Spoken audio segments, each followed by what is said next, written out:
صدری ویسر لی امری واحلل عقدۃ من لسانی یفقهوا قولی اللہم صلی علی سیدنا و مولانا محمد معدن الجود والکرم وعلی آلہ وصحبہ وبارک وسلم۔ سنن دارمی میں حضرت ابو امامہ رضی اللہ تعالیٰ عنہ سے روایت ہے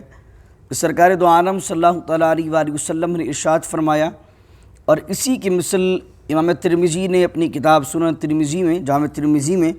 حضرت علی مرتضیٰ شیر خدا رضی اللہ تعالیٰ عنہ سے بھی روایت کیا ہے کہ حضور علیہ السلام فرماتے ہیں جسے حج کرنے سے نہ کوئی حاجت ظاہرہ مانے ہو، یعنی کہ کوئی ایسی حاجت جس کے پیسے نہ ہونا، حج کرنے کا دل تو چاہتا ہے لیکن حج فرض ہی نہیں ہوا ہے، تو کوئی حاجت ظاہرہ مانے نہ ہو، اور دوسری چیز یا ظالم بادشاہ روک دے۔ ایسے ملک میں ہے کہ پیسہ ہے، استطاعت ہے، لیکن ظالم بادشاہ نے ظلم لگایا ہوا ہے، حج پر پابندی لگائی ہوئی ہے۔ فقہ نے یہ اور احادیث کے اندر یہ معاملہ اس نہیں آیا کہ اس زمانے میں بادشاہی نظام ہوا کرتا تھا، بادشاہ جب چاہے کوئی بھی رول نکال دے، اور اس کی پابندی لازم تھی، اور اس کی وجہ سے آج کل تو ہر ملک میں جمہوریت ہے، اور جمہوریت کے اندر بہت ساری چیزیں اگر گورنمنٹ چاہے روکنا بھی تو نہیں روک سکتی ہے، لیکن اس زمانے کی بات ہے جس زمانے بادشاہی نظام تھا۔ تو اب بھی کہیں ایسا ہو کہ بادشاہی نظام ہو یا پھر گورنمنٹ جی ہے وہ بادشاہت والا نظام چلائے، تو فرمایا کوئی حاجت ظاہرہ مانے ہو اور مانے نہ ہو، اور یا کوئی ظالم بادشاہ روکنے والا نہ ہو۔ اور پھر تیسری بات میرے کریم آقا علیہ السلام فرماتے ہیں، یا پھر کوئی ایسا مرض جو اسے لگ جائے، ایسا کوئی مرض بھی اس کو نہ ہو کہ جس مرض کی، جس کمزوری کے باعث، جس ذمہ داری کے باعث وہ حج پر نہ جا سکتا ہو۔ یہ تینوں چیزیں نہ ہوں، حاجت ظاہرہ بھی نہ ہو، اور کوئی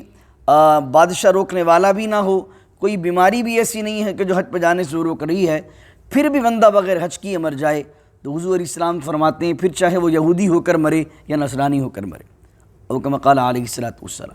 حضور علیہ السلام اپنے امتی کے ایمان کے چاہنے والے ہیں، اور قرآن نے حضور کے لیے استعمال کیا عزیز علیہ ما عنتم حریص علیکم بالمؤمنین رؤوف الرحیم۔ یہ جو ہمارے نبی ہیں یہ بڑے رؤوف ہیں، رحیم ہیں، اور تمہارا مشقت میں پڑنا اس نبی پر گراں گزرتا ہے۔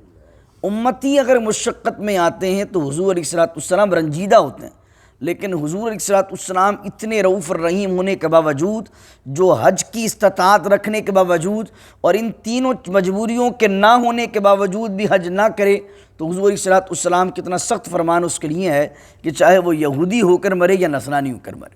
اس سے بندے کو سمجھ جانا چاہیے کہ بندے پر اللہ نے اگر حج فرض کیا ہے تو فوراً جلدی کرے۔ پھر امام ترمذی نے اور امام ابن ماجہ نے، ان دونوں نے اس حدیث کو نقل کیا حضرت عبداللہ بن عمر سے۔ عرض کیا گیا یا رسول اللہ صلی اللہ علیہ وسلم،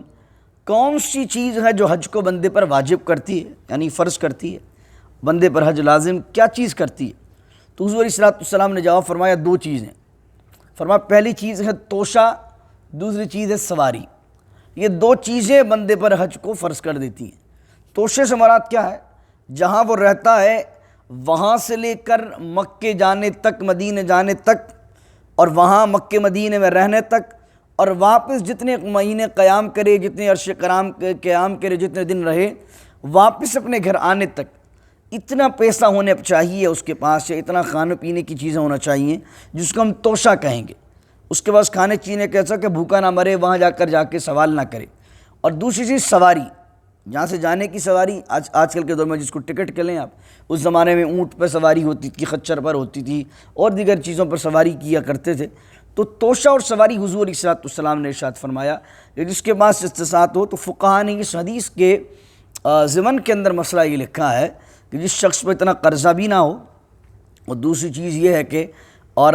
اس کے بعد اتنا مال ہو کہ وہ جانے آنے تک کا خرچہ بھی اس کے پاس ہے، وہاں رہنے کا خرچہ بھی ہے، اور جتنے دن قیام کرے گا مکہ مدینہ کے اندر، اس کے پیچھے جو گھر والے وہ چھوڑ کر جا رہا ہے، جو اس کی ذمہ داری ہے، جو اس سے وابستہ لوگ ہیں، وہ جب تک نہیں ہوگا تو اس کی غیابت میں جس طریقے سے اس کی حاضر ہونے پر اس کی ان کی کفالت کرتا ہے، اتنا پیسہ پیچھے بھی چھوڑ کر جائے کہ اس کی غیر موجودگی کے اندر بھی جو پیچھے والے ہیں وہ بھوکے نہ مریں، بلکہ ان کے معاملات چلتے رہیں۔ اور یہ بھی فقہاء نے تشریح کی ہے کہ ایسا بھی نہ ہو کہ بالکل سب چیزیں بیچ کر اور سب کچھ بالکل زیرو پر آ کر حج پر چلا جائے، کہ واپس آئے تو لوگوں سے سوال کرے کہ بھئی میں تو حج پر چلا گیا تھا، ساری چیزیں بیچ دی میں نے حج پر جانے کے لیے، تو اب تو مجھے پیسے چاہیے اب گھر چلانے کے لیے۔ تو کم از کم اتنا مال ہی پیچھے چھوڑے کہ جس سے آ کر تجارت کر سکے، جس کے ذریعے سے اپنے بیوی بچوں کا پیٹ پال سکے۔ اس کے علاوہ جو مال اس کے پاس موجود ہے تو اسے چاہیے کہ بندہ پر وہ حج کو فرض کر دیتی ہے، اسے چاہیے کہ بندہ جس کے پاس اتنا مال ہو اسے چاہیے کہ بندہ وہ حج کرے۔ اللہ کریم سے دعا ہے اللہ تعالیٰ جن پر حج فرض نہیں ہے اللہ ان کو حلال مال سے اتنا صاحب نصاب کر دے کہ ان پر حج فرض ہو جائے۔ جی فرمائیے۔ صاحب حیثیت ہوتے ہیں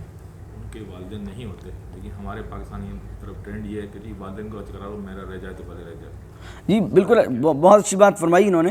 کہ بہت سے لوگ ایسے ہوتے ہیں، میں بھی ایسے لوگوں کو جانتا ہوں جو خود صاحب استطاعت ہیں، بہت اچھا کماتے ہیں۔ پوچھے جناب کیوں نہیں جا رہے ہو؟ میں تو ایسے لوگوں کو جانتا ہوں بڑے باشرہ لوگ ہیں۔